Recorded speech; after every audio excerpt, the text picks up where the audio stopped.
रीढ़ की हड्डी की चोट का पुनर्वास कैसे करें? आधुनिकीकरण काफी हद तक फायदेमंद रहा है, जबकि इसके साथ कई नुकसान जुड़े हुए हैं। एक अभिशाप यह है कि सड़कों पर मोटर वाहनों की भीड़ बढ़ने के कारण सड़क यातायात दुर्घटनाओं (आरटीए) में कई गुना वृद्धि हुई है। यह स्पाइनल इंजरी का एक प्रमुख कारण है, जिसे SCI के नाम से भी जाना जाता है। आइए रीढ़ की हड्डी में चोट लगने के अन्य कारणों को समझें। 1. विनाशकारी गिरना।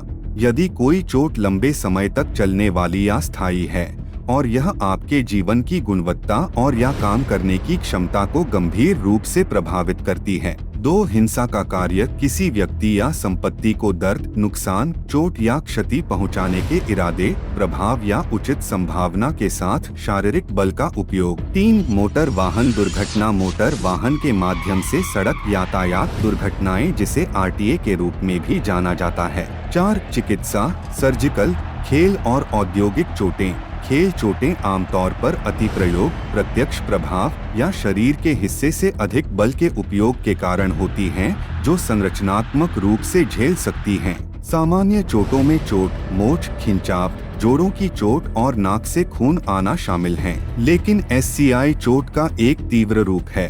5. रोग और स्थितियाँ। कुछ बीमारियां जैसे polio, tumour, spinal stenosis, haematoma, degenerative disc रोग आदि रीढ़ की हड्डी में चोट का कारण बनती हैं। SCI होने के बाद SCI से जुड़ी अन्य चिकित्सा और सर्जिकल जटिलताएं हैं। 1. नियमित दर्द। 2. यौन रोग। 3. हृदय और फेफड़ों की समस्याओं का बढ़ता जोखिम।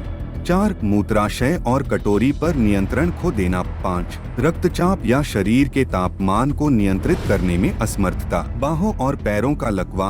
अब यह समझना महत्वपूर्ण है कि SCI के मामले कठिन समय से गुजरते हैं, जहां चोट लगने के बाद उन्हें मध्य से लंबी अवधि या स्थायी अवधि के लिए बिस्तर पर रहना पड़ सकता है।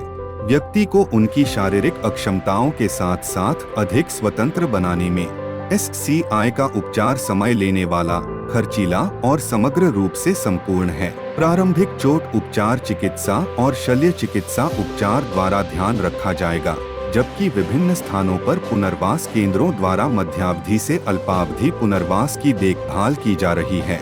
यह महत्वपूर्ण है कि एक समाज के रूप में हम अपने साथी मनुष्यों की विविधता को समझें और जिस तरह से उनकी सर्वोत्तम क्षमताएं हैं, उसे स्वीकार करें।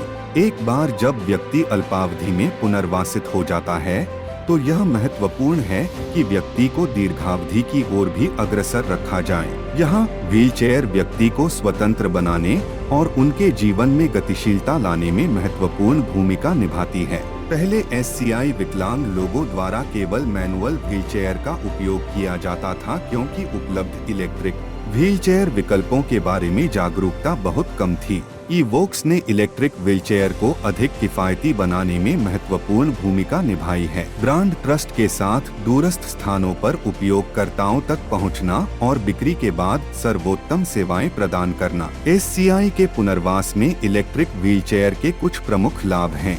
1. शारीरिक शक्ति की सीमा को सहायक तकनीक से दूर किया जाता है।